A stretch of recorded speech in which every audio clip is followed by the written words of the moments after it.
നമസ്കാരം. നടിയെ ആക്രമിച്ച കേസിലെ വിചാരണ പൂർത്തിയാക്കിയ ശേഷം 6 പ്രതികളെ 20 വർഷം കഠിന തടവിന് ശിക്ഷിച്ചുകൊണ്ടുള്ള കോടതി വിധി ഇന്ന് പ്രഖ്യാപിക്കുകയുണ്ടായി.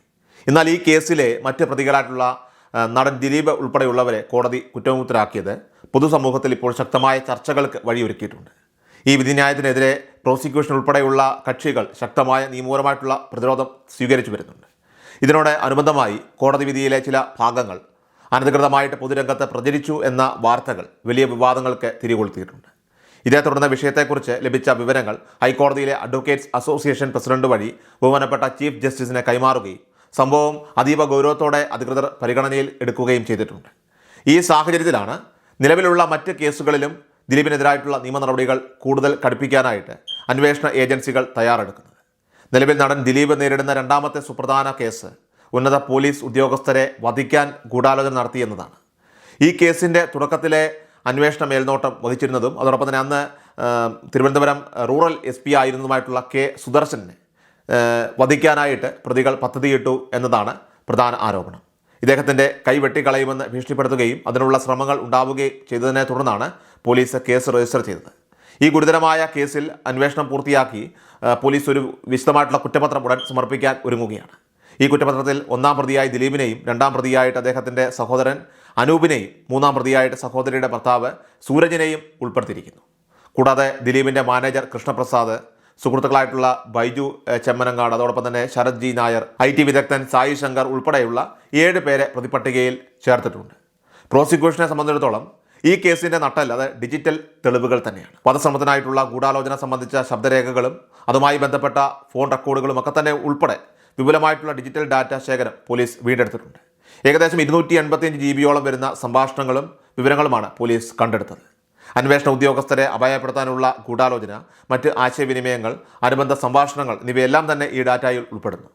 വിവോ, സാംസങ്, ഐഫോൺ തുടങ്ങിയ വിവിധ കമ്പനികളുടെ 4 മൊബൈൽ ഫോണുകളിൽ നിന്നാണ് ഈ വിവരങ്ങൾ ശേഖരിച്ചത് തന്നെ.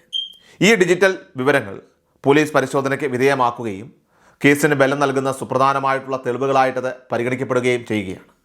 അന്വേഷണത്തിന് ആവശ്യമായി 4 ഫോണുകൾ കോടതിയിൽ ഹാജരാക്കാൻ പോലീസ് ഉദ്യോഗസ്ഥർ ആവശ്യപ്പെട്ടെങ്കിലും പ്രതിഭാഗം അത് പൂർണ്ണമായി കൈമാറ്റം ചെയ്യാൻ തയ്യാറായില്ല. നിയമ നടപടികൾക്ക് തടസ്സമുണ്ടാകും വിധം 3 മൊബൈൽ ഫോണുകളിലെ 285 GB ഡാറ്റ ഉള്ളടക്കം അത് പ്രതിഭാഗം മുംബൈയിലേക്ക് കൊണ്ടുപോവുകയും അവിടെ വെച്ച് നശിപ്പിക്കാൻ ശ്രമിക്കുകയും ചെയ്തു എന്ന് ആരോപണം ഉയർന്നിട്ടുണ്ട്.